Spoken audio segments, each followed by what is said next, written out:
हाँ जी, नेक्स्ट है testamentary succession.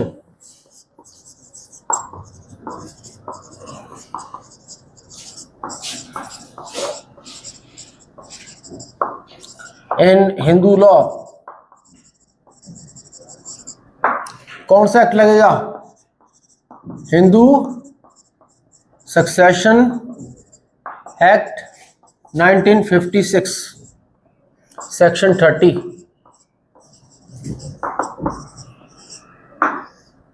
A Hindu can make will of his self-acquired property.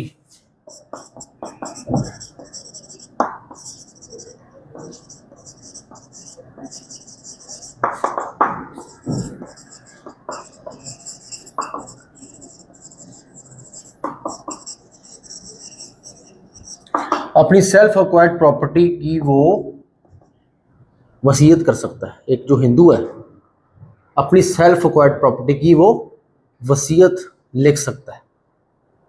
Ancestral property की बात नहीं कर रहा हूं मैं, सेल्फ अक्वायर्ड प्रॉपर्टी की बात कर रहा हूं, जिसकी वो विल बनाएगा, अपने जीते जी वो विल बनाएगा, ठीक है। और विल कंसर्न्ड जो अथॉरिटी है, तहसीलदार है, रजिस्ट्रार है, उसके पास जमा हो जाएगी।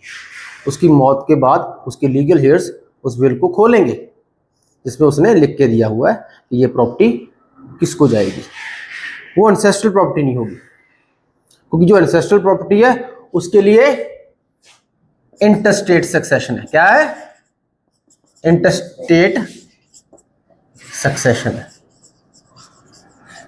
इंटरस्टेट सक्सेशन क्या होती है? जो हिंदू सक्सेशन एक्ट 1956 में दी गई है।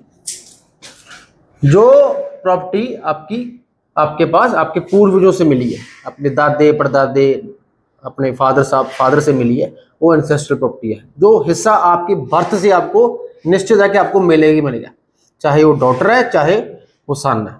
डॉटर को 2005 के बाद अमेंडमेंट के बाद, हिंदू सक्सेशन एक्ट की अमेंडमेंट के बाद 2005 में डॉटर को भी सन की तरह बराबर का हिस्सा मिलेगा ही मिलेगा। By birth he or she will get the right to the property, ancestral property।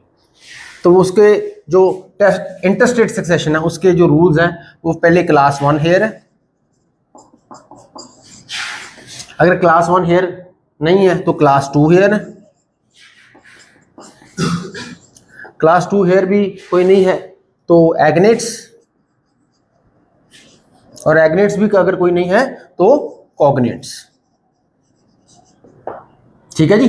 Class 1 hair में सन हो गया, डॉटर हो गई, मदर हो गई, ठीक है। तो ये सारे एटसेट्रा आ गए। साइमल्टेनियसली सबका हिस्सा बराबर बराबर बांटा जाएगा, काटा जाएगा प्रॉपर्टी में से, अगर मेल मेंबर की डेथ हो जाती है। सिमिलरली नेक्स्ट, अगर फीमेल मेंबर की डेथ होती है उसके भी रूल्स दिए गए हैं हिंदू सक्सेशन एक्ट में। वो इंटरस्टेट सक्सेशन है, वो फिक्स्ड है, मिलेगा ही मिलेगा, हिस्सा मिलेगा मिलेगा। ये है सिर्फ एंसेस्ट्रल प्रॉपर्टी के लिए, जद्दी जायदाद के लिए। जो जायदाद खुद कमाई है अपने स्किल से, अपनी मेहनत से, जैसे एडवोकेट है, डॉक्टर है, पेशेंट्स ट्रीट किए हैं, पैसा आया है, पीछे से तो नहीं प्रॉपर्टी लेके आया अपने माँ बाप से, पहले तो बहुत गरीब थे वो, एंसेस्ट्रल प्रॉपर्टी बड़ी कम थी, लेकिन पेशेंट को ट्रीट किया है, डॉक्टर है, हॉस्पिटल बनाया बड़ा अपनी मेहनत से, वो क्या है? वो एंसेस्ट्रल प्रॉपर्टी है कि सेल्फ अक्वायर्ड प्रॉपर्टी है? सेल्फ अक्वायर्ड प्रॉपर्टी है। क्या उसका जो बेटा है या बेटी है उसके ऊपर क्लेम कर सकता है उस प्रॉपर्टी के ऊपर? नहीं कर सकता, क्योंकि वो सेल्फ अक्वायर्ड प्रॉपर्टी है। अगर वो चाहे डॉक्टर जिसने वो मेहनत की है, इसके लिए यूज किया है, उस सारी प्रॉपर्टी को किसी को भी गिफ्ट दे सकता है, दान दे सकता है, या उसकी विल बना के किसी स्ट्रेंजर को दे सकता है। पता लग गया विल किसकी होती है? सेपरेट प्रॉपर्टी की। और अगर उसने विल नहीं बनाई और ऐसे ही मर गया तो फिर कैसे बांटी जाएगी वो property? Self acquired property, hospital है या जो भी उसका बिजनेस है, फिर इंटरस्टेट सक्सेशन से बांटी जाएगी ऑटोमेटिकली। कोई क्लेमेंट्स बहुत आ जाएंगे, लीगल हेयर भी आ जाएंगे क्लेमेंट्स, और दूर दराज के भी आ जाएंगे कि प्रॉपर्टी हथियाओ उसमें, क्योंकि विल नहीं बनाई और बहुत सारे हॉस्पिटल है उसके, बहुत सारा बिजनेस है, एम्पायर फैला हुआ, करोड़ों की प्रॉपर्टी है। तो फिर कोर्ट क्या करेगी इन केसों में? इंटरस्टेट सक्सेशन के द्वारा ही उसकी प्रॉपर्टी को एंसेस्ट्रल प्रॉपर्टी की तरह बांटा जाएगा। क्लास 1 हेयर, क्लास 1 हेयर नहीं है तो क्लास 2 हेयर, जिसमें फादर आ गया, मदर क्लास 1 हेयर में आ गई उसकी। क्लास 2 हेयर भी नहीं है तो फिर एग्नेट्स, ये कॉग्नेट्स। यहां भी कोई नहीं है, कोई नहीं बचा, सारे परिवार में कोई है ही नहीं उसका। फिर by escheat, ESCHEAT, by escheat to the government, to the Indian government, सरकार की प्रॉपर्टी हो जाएगी। समझ आ गई? क्लियर है?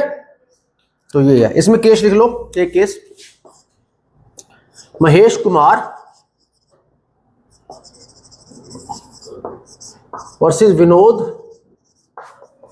कुमार, 2012 का केस है। इसमें वेल बनाई गई थी बंदे की तरफ, उसका डिस्प्यूट पड़ गया, लीगल हेयर्स भी आगे क्लेम करने के लिए और बाहरले बंदे भी आगे, स्ट्रेंजर्स भी आगे, जिनकी बनती थी भी हमारे लिए छोड़िए, हमारे लिए छोड़िए। डिस्प्यूट पैदा हो गया विल का, और विल की वैलिडिटी को चैलेंज किया गया। जो लीगल हेयर है उन्होंने उसको चैलेंज कर दिया, भाई ये विल गलत है, स्ट्रेंजर्स को प्रॉपर्टी थोड़ी जाएगी, ये तो हमको जाएगी, हम लीगल हेयर्स हैं। लीगल हेयर्स ही चैलेंज करते हैं ज्यादातर विल को, वही चाहते हैं ना फॉर प्रॉपर्टी सारी हमारी बुजुर्ग की मेरे पास आए। तो पहले तो सेवा नहीं की बुजुर्ग की ना, पहले तो पापा की सेवा नहीं की ना, पहले तो गालियां निकालते थे पापा को। जब पापा ने विल किसी और को दे दी, अब पापा की डेथ होगी, अब आप कहते हो मेरा पापा और मेरी सारी प्रॉपर्टी। समझ आ रही कि नारी? वो तो उसकी सेपरेट प्रॉपर्टी थी ना। तो ये विल डिस्प्यूट हो गई लीगल हेयर्स और नॉन हेयर्स के बीच, वैलिडिटी चैलेंज कर दी लीगल हेयर्स ने, और कोर्ट ने विल को सही माना, कोर्ट ने विल को सही माना और इंटरस्टेट सक्सेशन से प्रॉपर्टी नहीं बांटी, टेस्टामेंट्री सक्सेशन से प्रॉपर्टी बांटी। टेस्टामेंट्री सक्सेशन मतलब विल, और कैसे बांटी जाएगी? जैसा विल में लिखा हुआ है।